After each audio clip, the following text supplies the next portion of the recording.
Welcome back to the top nine studio. అందరికీ ఏదైతే top nine స్టూడియోలో గత కొన్ని రోజుల క్రితం 10వ తరగతి విద్యార్థులను హెచ్చరించామో, అంటే వాళ్ళ గమనిక, వాళ్ళకి అడ్వైస్ ఇచ్చినాం, వాళ్ళకు బోనైలో జరుగుతున్న విషయాలను, రేపు మీ పిల్లల్ని ఇంటర్మీడియట్ ఎడ్యుకేషన్లో చేర్పేయాలంటే ఎలాంటి జాగ్రత్తలు తీసుకోవాలో చెప్పినాం. రీసెంట్గా ఆ వీడియో చేసిన తర్వాత కూడా కొన్ని విద్యా సంస్థలు మానుకోలే, అలా వ్యవహార శైలి అస్సలే మానుకోలే. వాళ్ళు ఏదైతే విద్యార్థి తల్లిదండ్రుల దగ్గరికి వెళ్ళి ఏమని చెప్తారంటే, మా కాలేజీలో free education, the best education మా కాలేజీలోనే ఉంటుంది, ఆ కాలేజీ వేస్ట్, ఈ కాలేజీ వేస్ట్, ఈ కాలేజీ వేస్ట్, మా కాలేజే తోపు. అవును, మీ కాలేజే తోపు, వచ్చి చేర్పించడం. సార్ మరి ఫీజు ఎంత? ఏమొద్దు, అంత స్కాలర్షిప్.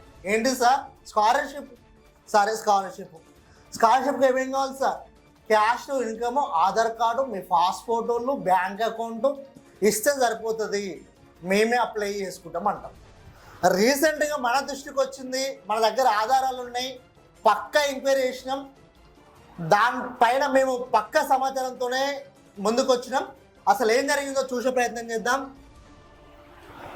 లోకల్లో ఉన్న ఒక్క విద్యా సంస్థను అంటలేం, మళ్ళీ ఒకసారి చెప్తున్నాం, ఒకేషనల్ విద్యా సంస్థలు ఏదైతున్నాయో అవే కాదలుచుకొని చేస్తున్నాయి. ఈ ఏదైతే స్కాలర్షిప్ కావాల్సిన మెయిన్ బ్యాంక్ అకౌంట్, ఏదైతే డబ్బులు పడుతుందో బ్యాంక్ అకౌంట్ కావాలో, బ్యాంక్ అకౌంట్ తీసుకోవాలంటే, స్టూడెంట్ అకౌంట్ తీయాలంటే బయట వివిధ బ్యాంకులలో వివిధ రకాలుగా ఆర్బీఐ రూల్స్ ప్రకారం కానీ వాళ్ళ బ్యాంక్ రూల్స్ ప్రకారం కానీ వివిధ రకాలుగా ఉంటుంది. సరే, వీళ్ళేం చేశారంటే ఒక బ్యాంకు, ఆ బ్యాంక్ పేరు కూడా చెప్పాలి, ఎందుకంటే DCCB bank, district cooperative bank, ఏదైతే రైతులకు సంబంధించిన బ్యాంకు ఉంటుందో ఆ బ్యాంకులో అకౌంట్ తీయడానికి, ఒక విద్యార్థి అకౌంట్ తీయడానికి ఎంత అంటే 0 రూపాయలు ఖర్చు, 0 రూపీస్ ఖర్చు, అంతే, ఏం లేదు ఈ బ్యాంకులో అకౌంట్ తీయడానికి. ఎందుకంటే డిసిసిబి బ్యాంకు వాళ్ళు కొన్ని కాలేజీల దగ్గరికి వెళ్ళి, ఎందుకంటే ఇలా టార్గెట్ ఉంది, ఆ టార్గెట్ ప్రకారం కొన్ని కాలేజ్ దగ్గరికి వెళ్ళి, సార్ మేము 0 అకౌంట్ ప్రొవైడ్ చేస్తూ ఉన్నాం, పిల్లలకి ఎవరైనా కావాలనుకుంటే మా దగ్గర పంపిరంటే, వీళ్ళేం చేసింది కాలేజ్ వాళ్ళు మంచిదని చెప్పి ఆ పిల్లలకు, అరే అకౌంట్ మీరు తీస్తలేరు కదా, మాకు 1000 రూపాయలు ఇయ్యి, మేమే తీస్తాం అని చెప్పినారు.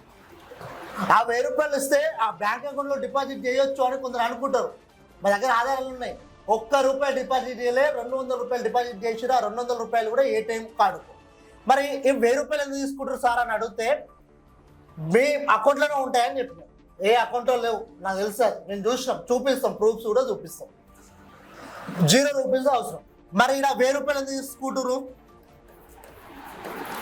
దోపిడీ కదా, అక్కడ 1000 రూపాయలు తీసుకుంటారు. ఏడా? కాలేజ్లో. ఇది కాలేజీ అకౌంట్, ఇది బ్యాంక్.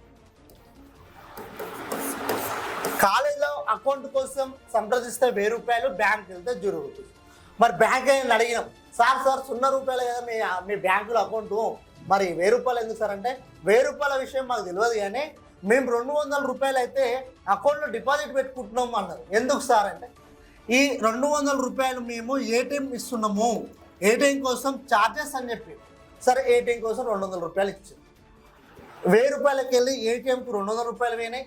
ఆ బోనోఫైడ్, ఆధార్ కార్డు జిరాక్స్, ఆ పాస్పోర్ట్లు కూడా మేమే ఇచ్చామని చెప్పి తిరుగుతారు. సరే, మీరే ఇచ్చారు అనుకుందాం, ఇదంతా పోతే 100 రూపాయలు, 200, 100 ఎంత? 300 రూపాయలు. మరి మిగతా 700 రూపాయలు ఏమైనాయి? ఎవరి దగ్గర పోయినాయి? ఏం చేసిరు? రక్తం తాగుతున్నారు. పేద విద్యార్థుల యొక్క తల్లిదండ్రుల యొక్క రక్తాన్ని మెయిన్గా ఒకేషనల్ జూనియర్ కళాశాలలు ఏవైతున్నాయో వాళ్ళు రక్తం తాగుతున్నారు. మేము మళ్ళీ ఒకసారి హెచ్చరిస్తూ ఉన్నాం. నెక్స్ట్ అక్కడ మీరు కనుక ఊళ్ళల్లోకి వెళ్ళి క్యాన్వసింగ్ చేసి అడ్మిషన్స్ అడిగితే తరిమి కొడతారు అని చెప్తా ఉన్నాం. తస్మాత్ జాగ్రత్త, ఎప్పటికైనా మానుకోండి ఇలాంటివి. చెప్పండి ఫస్ట్, మా దగ్గర ఇంత ఫీజు ఉంటుంది, ఇది ఉంటుంది, నచ్చితే వస్తాడు, నచ్చకుంటే వెళ్ళిపోతాడు. మీ కాలేజే కాదు కదా, గవర్నమెంట్ ఎడ్యుకేషన్ ఉంది, అని తిప్పలు పడతాడు, అల్లకపోతాడు. నీ దగ్గరికే రావాలని రూల్ లేదు కదా. చెప్పేటప్పుడేమో ఫ్రీ, వచ్చినాకేమో అంత దోపిడి.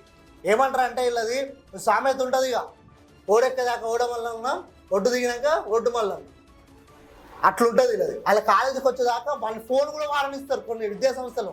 నేను చూసిన ప్రత్యేకంగా ఫోన్ తెచ్చుకోరా, ఏం కాదు, ఫోన్ వాడితే ఏమవుతుందా, నువ్వు ఇంటికి ఫోన్ చేయాలని కొత్త కదా, మీ నాన్న భయపడతారు కదా, మీ అమ్మ భయపడతారు, ఫోన్ తెచ్చుకో. ఏదైతే జూన్, జూలై, ఆగస్టు, సెప్టెంబర్ ఈ 4 నెలలు ఫోన్ ఉంటుంది. ఇక సెప్టెంబర్ నుంచి ఫోన్ గుంజుకుంటారు. ఏం సార్ ఫోన్ మీరే తెచ్చుకోమంటారు, సార్ పో.